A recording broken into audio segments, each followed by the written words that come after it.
नाज़रीन, अवामी न्यूज़ में खबरों जो सिलसिलो जारी है। अवां खे कंडियारी का ख़बर ॾिनल। कंडियारी में ज़ुल्फ़िकार भट्टी जे वेझे साथी अॻूणे वफ़ाक़ी वज़ीर सरदार नियाज़ मोहम्मद वसाण जो अॼु चालीहो ऐं खैरात क़ुरान ख़ानी थी गुज़री। इन हवाले सां वधीक तफ़सील ॿुधाए रहियो आहे अकील वसाण। वफ़ाक़ी वज़ीर मरहूम सरदार नियाज़ मोहम्मद वसाण जो चालीहो खैरात क़ुरान ख़ानी थी गुज़री ॻोठ ख़ान बहादुर ग़ुलाम मोहम्मद वसाण में। ऐं वसाण क़ौम जी पग ग़ुलाम मोहम्मद फैसल वसाण खे ॿधाई वई। उन दौरान मौज़िज़ीननि अवामी न्यूज़ सां ॻाल्हाईंदे चयो त जीअं त अॼु असां हिते सरदार नियाज़ मोहम्मद ख़ान वसाण जे चेलम आहे संदसि फ़र्ज़नि खे संदसि दस्तारबंदी कई वई आहे। वसाण क़ौम जी ऐं नियाज़ मोहम्मद ख़ान जे घराने जी संदुनि पग सरदार फैसल ख़ान ग़ुलाम मोहम्मद वसाण खे ॿधाई वई आहे। हीअ ख़ानदानी मरासिम असांजा तालुकात वॾनि खां वठी आहिनि ऐं असांजा पाड़े जे हिसाब सां ऐं माइटाणे जे हिसाब सां बि असांजा वॾनि खां वठी जा रिश्ता आहिनि। ऐं असांजो नियाज़ मोहम्मद ख़ान वॾो हो, अज़ीज़ हो, माइट हो, पर इहो सोच हर माण्हूअ जी आहे। हर माण्हू उन्हनि खे पंहिंजो वॾो सम्झे थो, पंहिंजो प्यारो सम्झे थो ऐं पाण जेको आहे सो हिन ख़ानदान जी सियासी तौर ते ऐं समाजी तौर ते जेके ख़िदमतूं आहिनि उहे कॾहिं बि विसारे नथियूं सघजनि, हमेशह यादि रहंदियूं आहिनि। ख़ान बहादुर वसाण साहब खां वठी ग़ुलाम हैदर ख़ान वसाण साहब, ग़ुलाम अली ख़ान वसाण साहब या वरी चाचो नियाज़ मोहम्मद ख़ान। चाचो नियाज़ मोहम्मद ख़ान एम्बेसडर बि रहियो, वफ़ाक़ी वज़ीर बि रहियो, मेंबर बि रहियो, ॾाढो नफ़ीस तबियत जो ऐं ॾाढो प्यारो शख़्स हो। असांजे सरदार नियाज़ मोहम्मद वसाण साहब जो जेको फ़र्ज़ंद आहे सरदार फैसल वसाण साहब, उन जी अॼु तक़रीब हुई। ऐं असांखे मां सम्झां थो त जेकी सरदार नियाज़ मोहम्मद वसाण साहब जी क़ुर्बानियूं हुयूं आवाम लाइ, फेडरल मिनिस्टर जी हैसियत में हू रहिया हुया पाण ऐं जेकी हुननि आवाम जी ख़िदमत कई। ऐं मां इहो अज़म रखां थो, मां इहा दुआ थो कयां अल्लाह ताला सां त सरदार फैसल साहब पंहिंजे वालिद साहब जे नक्शे क़दम ते हलंदे ईअं ई आवाम जी ख़िदमत करे ऐं वसाणनि जो ऐं पूरी सिंध आवाम जी ख़िदमत थिए। ऐं ॾाढी असांखे प्रेस्टिजियस ॻाल्हि आहे असांजे वसाण क़ौम लाइ सरदार जी हैसियत में हू एॾो सुठो कमु कंदा। Thank U. जीअं त सरदार नियाज़ मोहम्मद वसाण अल्लाह साईं उनखे जन्नतुल फिरदौस में जॻह अता फ़रमाए।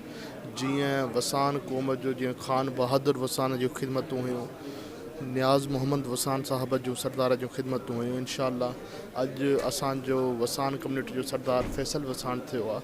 अल्लाह साईं हुनखे बि एतिरी हिम्मत ऐं ताक़त ॾींदो जो हुनजे वॾनि वसाण क़ौम जी ऐं पंहिंजे इलाइक़े ज़िले वारनि जी ख़िदमत कई आहे। इंशाअल्लाह हो पंहिंजे वॾनि जी मिशन खे जदोजहद जारी रखंदो, लाइन जारी रखंदो ऐं इंशाअल्लाह हो पूरे वसाण कम्यूनिटीअ जे जीअं हू सरदार हुनखे पग पाराई वई आहे, जंहिंजे वर पर इंशाअल्लाह उन्हनि जी ख़िदमत कंदो। ऐं जीअं त सरदार नियाज़ मोहम्मद हुजे या सरदार ख़ान बहादुर वसाण हुजे, जीअं उहे यारनि जा यार ऐं दोस्तनि जा दोस्त हुया, इंशाअल्लाह असांजी उमेद इहा आहे त सरदार फैसल वसाण जो बि वसाण कम्यूनिटी हुजे या तरह जो ॿियूं जेके कम्यूनिटी हुजनि उन्हनि सां दोस्तनि सां दोस्ती वारो, भाइरनि सां भाइरी वारो, यारनि सां यारी वारो तालुक़ु इंशाअल्लाह हो पंहिंजो जदोजहद रखंदो। असांजा अॼु जन अबाणा तालुकात रहिया आहिनि वसाण फैमिली सां ऐं नियाज़ मोहम्मद वसाण साहब फेडरल मिनिस्टर रहिया, हिते आवाम जी तमामु लाॻापा बहितरीनु रहिया, ख़िदमत कयूं। असांजो नेक ख़्वाहिशात आहिनि फैसल वसाण सां असांजी दोस्ती बि आहे ऐं ज़ाती तौर ते आउं सुञाणां थो तमामु नेक माण्हू आहिनि ऐं आउं सम्झां थो त जेका ज़िम्मेवारी क़ौम जी सरदारी जी हुन ते आई आहे बहितर नमूने ते हुनखे निभाईंदा ऐं जेके असां सभिनी दोस्तनि जूं या क़ौम जूं तवक़ुआत वाबस्ता आहिनि उन्हनि सां इंशाअल्लाह उन्हनि खे पूरो कंदा। असांखे दुआ आहे त साईं इंशाअल्लाह ताला जेका पग ॿधाई वई आहे क़ौम ऐं दोस्तनि ऐं बुज़ुर्गनि सभिनी उन ते पूरो एतमाद मिलंदो इंशाअल्लाह। हिकिड़ो निहायती शरीफ़ इंसान ऐं ख़ुददार, सचो, ईमानदार सियासतदान हो। भुट्टे साहब हुनखे पंहिंजी कैबिनेट में मिनिस्टर कयो ऐं साइंस टेक्नोलॉजी इन करे ॾिनईसि जो पाण नौजवान हो। उन वक़्त में साइंस ऐं टेक्नोलॉजी खे भुट्टे साहब तमामु घणी तरजीह पे ॾिनी। असां गॾु रहियासीं सॼी उमिरि। पोइ पाण भुट्टे साहब चाहियो थे त साइंस टेक्नोलॉजी खे तरक़ी ॾेई असां पाकिस्तान खे हिकिड़ो वॾो मुल्क ठाहियूं ऐं मज़बूत मुल्क ठाहियूं। आऊं दुआ थो करियां फैसल साहब मुंहिंजो भाइटियो आहे, दुआ थो करियां त अल्लाह साईं हुनखे तौफ़ीक़ ॾे ऐं सबुरु ॾे ऐं हू हिकिड़े तमामु हिकिड़े शरीफ़ इंसान जो फ़र्ज़ंद आहे। ऐं दुआ थो करियां त अल्लाह साईं हुनखे कामयाबु करे। नियाज़ मोहम्मद ख़ान साहब जे बारे में तव्हां पुछणु चाहियो, हू मुंहिंजो बचपन जो दोस्त हुयो असां गॾु पढ़ियासीं ऐं उनखे 50 साल खां सुञाणा थो हू शरीफ़ इंसान ऐं तमामु सच चवण वारो हुयो ऐं कॾहिं बि हेरा फेरी करणु कोन, कॾहिं किथे कावड़ न कई ऐं हर हमेशह लाइ असीं बचपन खां वठी स्कूल जे कॉलेज जे स्कूल न पर कॉलेज खां वठी हैदराबाद कराची ऐं हिन में पढ़ंदा हुआसीं। उन ज़माने खां वठां तमामु ख़ुशि अख़लाक़ ऐं सुठी रखण वारो शख़्सियत। सिंध जो उहो ख़ानदान आहे जंहिं तहरीक पाकिस्तान में उन्हनि जो वॾो किरदारु आहे। ख़ान बहादुर ग़ुलाम ख़ान वसाण वटि क़ाइद मोहम्मद अली जनाब पाण तशरीफ़ फरमा थिया। उन वक़्त खां वठी मुख़्तलिफ़ दौर जेके आहिनि से ख़ान बहादुर ग़ुलाम वसाण साहिब खां पोइ नियाज़म ख़ान मरकज़ी वज़ारत में रहिया त अॼु पाण साईं नियाज़म ख़ान वसाण साहिब जे यादि में गॾु थिया आहियूं। त नियाज़म ख़ान जी उहा इलेक्शन बि असांखे यादि आहे जॾहिं 1977 में मिठी में साईं फार्म भराइण आया त असांजो उस्तादु हो मोहम्मद यूसुफ आफंदी PNA जे तरफ़ां वरी हू उम्मीदवार हो साईं जे मुक़ाबले में। पोइ असां वरी उन्हनि जा हुआसीं प्रपोज़र सेकेंडर।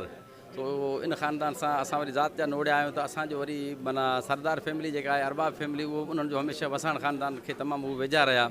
ऐं असांखे उहो वक़्तु बि यादि आहे जॾहिं भुट्टो साहिबु सरदार नियाज़म ख़ान वसाण साहिब जी शादी में हिते कंडियारी तशरीफ़ फरमा थिया हुआ ऐं वसाण फैमिली वरी जॾहिं पीपल्स पार्टी में शामिलु थी हुई। त बहरहाल माना ही सिंध मलूक पाकिस्तान जा हिकिड़ा नामियारा जाने खे चइजे त ख़ानदान जा फ़र्द रहिया आहिनि। इहे सभई साईं ग़ुलाम हैदर ख़ान खां वेंदे ग़ुलाम अली ख़ान ताईं ऐं सरदार नियाज़म ख़ान वसाण साहिब ताईं असांजी दुआ आहे त उन्हनि जो इहो नसल जेको आहे सो पाकिस्तान में सिंध में अॻिते बि सियासत में समाजियात में राजभाग में उहो ई किरदारु अदा करे जेको हिननि जे वॾनि किरदारु अदा कयो आहे।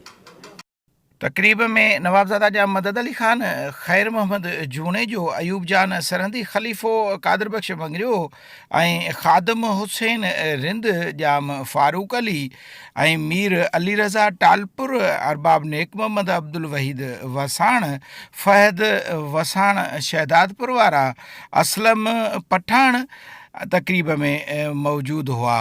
उन सां गॾु लाल मलूक भयो ऐं नाज़ण साईं भिट धणी वारा पीर ऐं सोराब ख़ान मरी ऐं जाम करम अली ख़ान पिणु मौजूदु हुआ। वसाण क़ौम जी पग खां पोइ सरदार ग़ुलाम मोहम्मद फैसल वसाण क़ौम ऐं दोस्तनि ऐं हॾ ॾोखियुनि सां मुख़ातिबु थींदे चयो त बाक़ी सभिनी मौज़ूदीन जी पाड़े वारनि जी सभिनी मोतबर ख़ानदाननि जी मोतबर इज़त वारे माण्हुनि जी वॾी महिरबानी जिन टाइम कढी असांखे असांजे हिन मेड़ में शरीक थिया। आख़िर में आऊं सभिनी दोस्तनि खे इहा इल्तिजा कंदुसि त मुंहिंजे लाइ दुआ कयो ऐं हेॾे वॾे वज़न खे हेॾे वॾे ज़िमेदारी खे पंहिंजे ख़ैर सलूकी सां निभाए पूरो करे पंहिंजो फ़र्ज़ु निभायां त इन में आऊं पंहिंजे पाण खे सुरख़ुर सम्झंदुसि। तव्हां दोस्तनि जी वॾी महिरबानी, लख थोरा तव्हांजा अस्सलाम वालेकुम। क़िबला मोहतरम नाज़ण साईं दुआ ख़ैर पिणु घुरी। उन बैदि ख़ैरात फ़ी सबीलिल्लाह जो पिणु एहतमामो जेको हलायो वियो। कैमरामैन ग़ुलाम मुस्तफ़ा शर्मन ठार थईम ऐं मुकेश कुमार आसनानी सां गॾु एडिटर मोहम्मद उर्स कुंबर, अकील अहमद वसाण, अवामी न्यूज़ कंडियारी। जेके चार भावर आया सब काबिल एहतराम है, इन्हनि में को बि कसो कोन्हे, सभु असां बिरादरी आहे, सभु काबिल एहतराम है।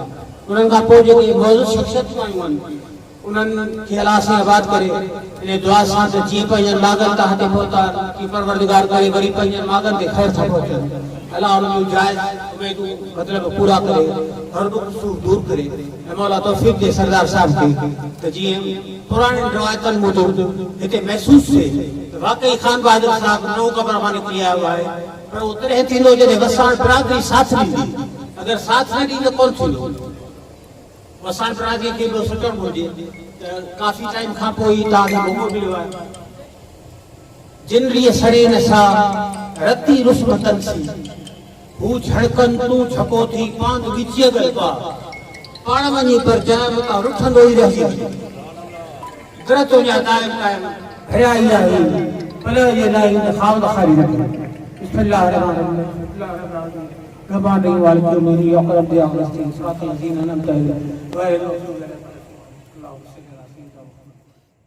वधीक ख़बरनि ऐं तफ़सील लाइ विज़िट कयो अवामी news Facebook page, YouTube page ऐं अवामी न्यूज़ वेबसाइट।